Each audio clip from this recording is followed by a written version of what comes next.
Iran யுத்தம் முடிய போகுதுன்னு எல்லாரும் நினைச்சிட்டு இருக்கப்போ அவ்வளோ சீக்கிரத்தில் அதை முடிய விட மாட்டேன்னு அமெரிக்கா மீண்டும் ஈரானின் மீது தாக்குதலை தொடங்கியிருக்காங்க.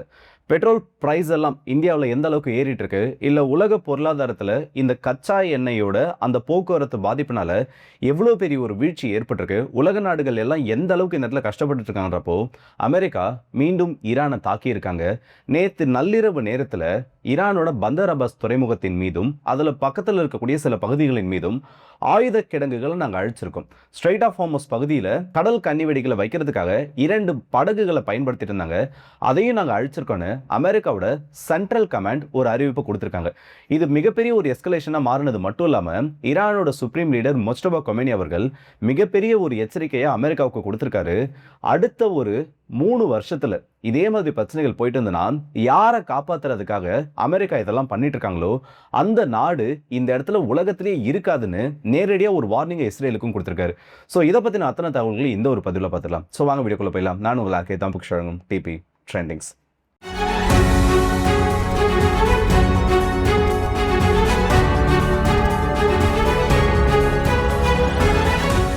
இன்னைக்கு நள்ளிரவு நேரத்தில் ஒரு மணி அளவில் இந்த சம்பவங்கள் நடந்ததா செய்தியானது வெளியில் வருது. மார்னிங்கே இதை பற்றி நம்ம ஒரு வீடியோ பார்த்துருக்கணும். ஆனால் அதுக்கப்புறம் இன்னும் நிறைய அப்டேட்ஸ் வந்துருந்தனால இந்த வீடியோவில் கொஞ்சம் டிலே ஆயிடுச்சு.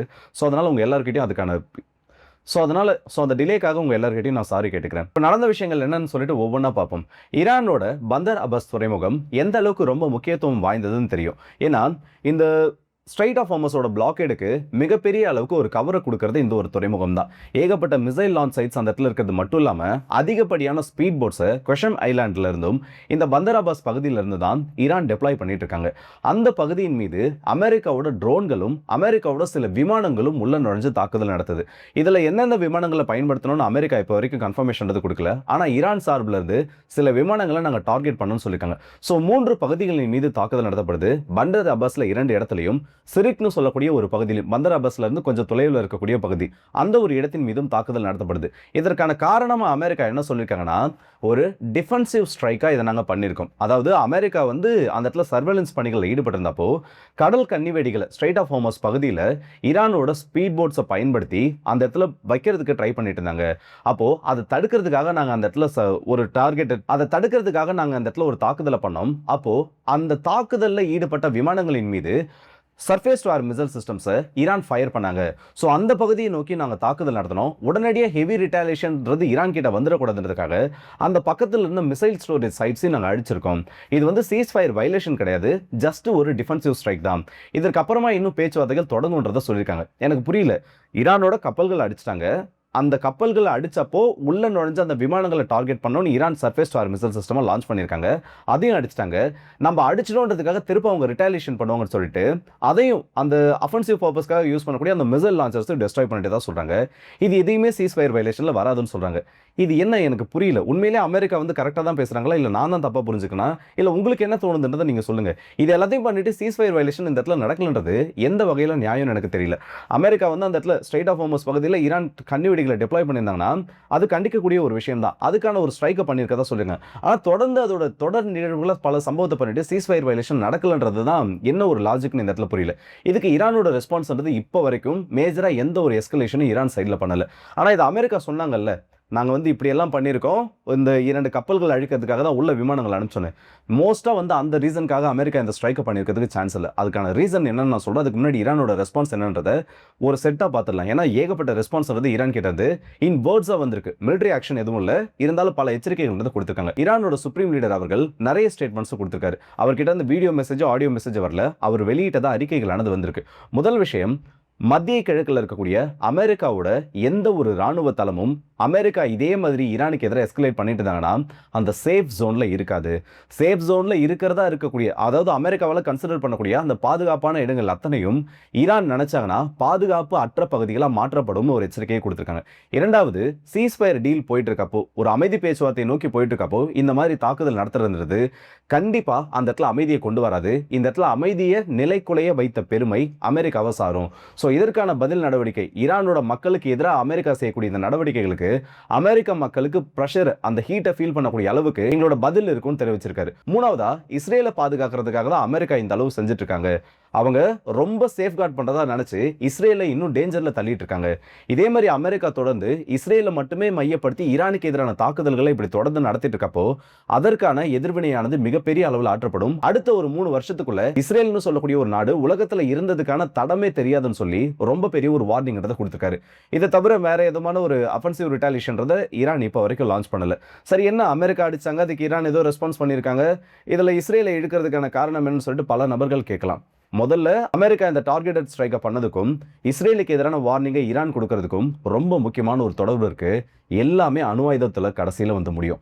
நேத்து ஈரான்ல இருந்து மாஸ்கோவுக்கு ரொம்ப முக்கியமான ஒரு விமானம் போயிருக்கு, கார்கோ விமானம். இன்னொன்னு ஈரானோட விஐபிஸை கொண்டு போகக்கூடிய ஒரு விமானம். ஈரானோட முக்கியமான அரசு அதிகாரிகள் இல்ல ஈரானோட அந்த கவர்மெண்ட் பொசிஷன்ல ஐஆர்ஜிசி சம்பந்தப்பட்ட பொசிஷன்ல இருக்கக்கூடிய ரொம்ப முக்கியமான நபர்கள். இந்த 2 விமானமும் ஒரே நேரத்தில் மாஸ்கோல தரையிறங்கி இருக்கிறது ஜஸ்ட் ஒரு கோயின்சிடன்ஸ் கிடையாது. இது மிகப்பெரிய ஒரு மெசேஜ் சொல்லுது. ஏன்னா கார்கோ விமானமும் விஐபி விமானமும் ஒரே நேரத்தில் போதுன்னா ஏதோ ஒரு வேல்யூபிள் குட் இங்க இருந்து கொண்டு போயிருக்கணும். அது ராணுவம் சம்பந்தப்பட்ட பொருளா இருக்கிறதுக்கு அதிகப்படியான வாய்ப்பு இருக்கு. யுரேனியமை அமெரிக்கா கிட்ட ஒப்படைக்கிறதுக்கு ஈரானுக்கு விருப்பம் கிடையாது. ஆனா சில வாரங்களுக்கு முன்னாடி புதின் அவர்கள் சொல்லியிருந்தாரு, இந்த மாதிரி அமெரிக்கா கூட ஒரு சீஸ்ஃபயர் டீல் ஈரானுக்கு எட்டப்பட்டதுக்கு உதவி பண்றதுக்காக ஈரானோட என்ரிச்டு யுரேனியம் நாங்க பாதுகாக்கிறோம். ஏன்னா இதுக்கு முன்னாடி 2015 2016 அந்த காலகட்டத்தில் இதே மாதிரி ஒரு பேச்சுவார்த்தைகள் வந்தப்போ ரஷ்யா இதே ஆஃபரை கொடுத்தாங்க. அதுக்கேற்ற மாதிரி ஈரானும் செயல்படுத்தாங்க. ஸோ ஈரானோட என்ரிச்டு யுரேனியம் பாதுகாக்கிறதுக்கு நாங்கள் முழுமையா தயாரா இருக்கோம்னு ஒரு அறிவிப்பு கொடுத்திருந்தாங்க. இப்போ ஒரு சீஸ்ஃபயர் டீலுக்கு க்ளோஸா வரன்றப்போ ஈரான் அமெரிக்கா நம்பாம என்ரிச்டு யுரேனியம் அங்க அனுப்புறதுக்குமான வாய்ப்பு இருக்கு. அது சம்பந்தப்பட்ட கார்கோ நேத்து ஈரான்ல இருந்து ரஷ்யாவுக்கு போயிருக்கிறதுக்கான சான்ஸ் இருக்கு. அப்படி ஒருவேளை நேத்து யுரேனியம் எடுத்துட்டு போகப்படலனாலும் வரும் காலங்களில் அது நடக்கிறதுக்கு இல்ல இது சம்பந்தப்பட்ட முக்கியமான ஒரு பேச்சுவார்த்தை நடந்திருக்கிறதுக்கான வாய்ப்பு இருக்கு. இது அமெரிக்காவுக்கு எந்த விதத்திலையும் ஒரு விக்டரியை கிளைம் பண்ணக்கூடிய ஒரு நிகழ்வா இருக்காது. அதை காரணமா வச்சு இன்னைக்கு, அதாவது அந்த விமானம் நேற்று ஒரு 8:30 மணி அளவுல ஈரானோட லோக்கல் டைம் அளவுல அந்த விமானமானது மாஸ்கோ போய் ரீச் பண்ற மாதிரி கிளம்புது. அடுத்த சில மணி நேரத்துல ஈரானின் மீது இப்படி ஒரு தாக்குதல் அமெரிக்கா நடத்தியிருக்காங்க. இதுவும் கோயின்சிடன்ஸ் கிடையாது. வெல் பிளான்டா யுரேனியமை ஈரான்ல ரஷ்யா கிட்ட கொடுத்துடக்கூடாதுன்றதுல அமெரிக்கா ரொம்ப குறிக்கோளோட இருக்காங்க. அண்ட் இதுக்கு அடுத்தது நடந்த ஒரு சம்பவம் என்னன்னா ஹமாஸோட அறிவிப்பு. ஈரானோட சீஸ்ஃபயர் ஆனது ஏமனை இன்க்ளூட் பண்ணாலும் சரி, லெபனனை இன்க்ளூட் பண்ணாலும் சரி, ஹமாஸையும் காசாவையும் அது இன்க்ளூட் பண்ணாதுன்றதை ஹமாஸ் அறிவிச்சிருக்காங்க. இஸ்ரேல் ஆக்கிரமிச்சிருக்கக்கூடிய எங்களோட நிலத்தை நாங்க மீட் எடுத்துக்கிறோம். இந்த சீஸ்ஃபயர்ல இஸ்ரேலோட அமைதியா போக நாங்க விரும்பல, இஸ்ரேல் கிட்ட இருந்து எங்களோட நிலங்களை நாங்க மீட்கிறோம்ன்ற ஒரு அறிவிப்பு கொடுத்திருக்காங்க. சோ இதற்கு அடுத்தபடியா பல இடங்கள்ல, லெபனன்ல இருக்கக்கூடிய பல இடங்கள்ல வெப்பன்ஸ் வரக்கூடிய ரூட்ஸ்ன்றதை இஸ்ரேல் அழிக்கிறாங்க. ஹமாஸ் ஆர்ம் ஆகுறாங்க, ஹமாஸ் கிட்ட ஆயுதங்கள் வருதுன்றது இஸ்ரேலுக்கு நல்ல ஒரு சைன் கிடையாது.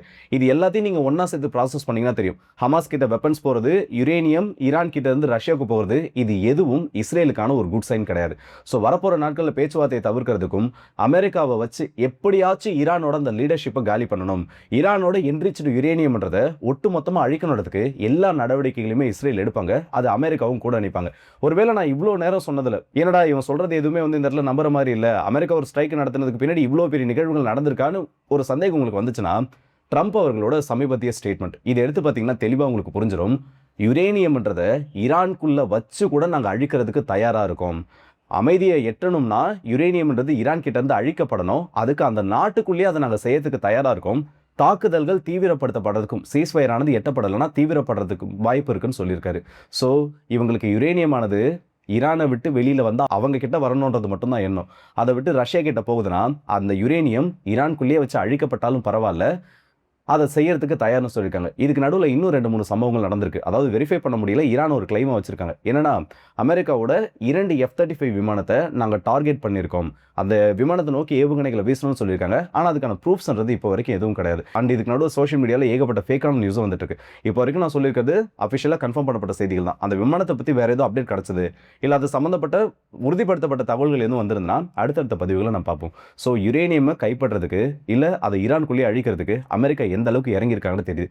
போன வீடியோவில் தான் சந்தோஷப்பட்டு பேசுனேன், ஓகே சீஸ்ஃபயர் கிட்ட வரப்போறாங்க, பெட்ரோல் விலையெல்லாம் குறைய போகுது, ஆல்ரெடி 108 ரூபாய் தாண்டி போயிட்டு இருக்குன்னு. கொஞ்சம் நிம்மதியாக இருந்தால் விட மாட்டாங்க. அடுத்தபடியே என்னெல்லாம் பண்ணான்றது எல்லாத்தையும் ஐயா ட்ரம்ப் அவர்கள் பண்ணிட்டு இருக்காரு. ரைட். ஸோ இந்த வீடியோ பற்றி உங்களோட கருத்துக்களை மறக்காம கமெண்ட் செக்ஷன் சொல்லுங்க. அடுத்த வீடியோ சந்திப்போம். அது விடைபெறுது உங்கள் ஆர்கே.